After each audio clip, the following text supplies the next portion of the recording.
arengete amatema KCP nigo ababwatani beki ombegetenerete bintu betanene mwanyabanto National Environment Management Authority NEMA litkolare baba gutwara ege ikaro nabagaka kurwase bungia bumachoge chache eryo gukwanira igoro yoborendi bwebito etanene niga babwatani kurwase kyombekyo bagenderete kurugo segeta gucha 790 kwene kyabunango simeka baremete asobonge na kurende bito etanene unenchira yamo yogorenda agose yogotanga amakongo koreto kubwatkana nogonchurira kwerire murikeito Julike rubo norboti uraso bwikiranu ekyombe kenene getenenerete ebitwetanaine NEMA ritkoria rero nigo batwara musangirikano netureti abagaka korbo machoge chache irigo kwanera obochenu na emete muna mwanyabantu tubonete usimeka. We are here to talk about environmental conservation.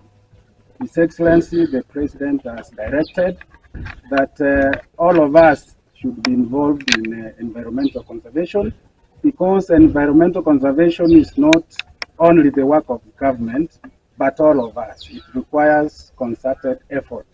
That's where we're here, to ensure that culture and communities are embedded in environmental conservation.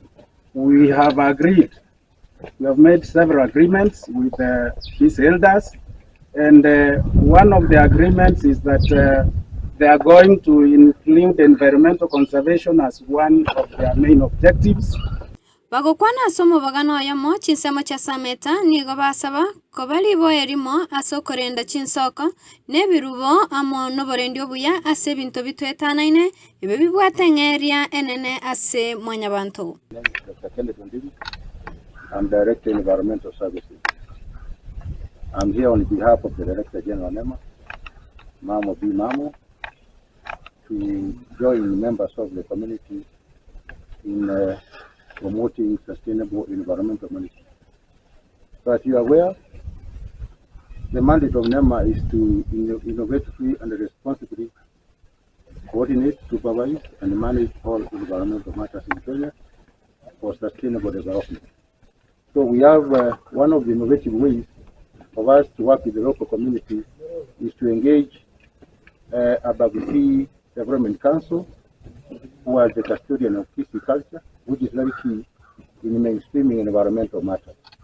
The number of nurseries that are propagating eucalyptus trees, and I think we can only be planted maybe in the hilltops and areas away from the wetlands.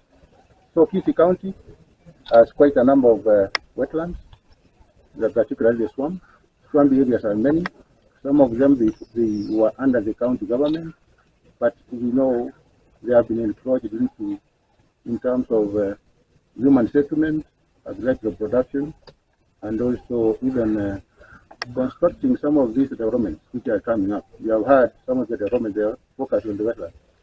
So waiga egesako kiabosio ngetigiri maega asabago chikobwaterana na gosira asobomenyi no botwera ruobuya ogosira gwebyagwa gati yabo na sebigori ao kanyora engeria. Kwa hivyo na sisi tumeona kweli ni kitu ya maana kwenda kushughulikia haya mambo ya eucalyptus itorego karibu na mito na vile vile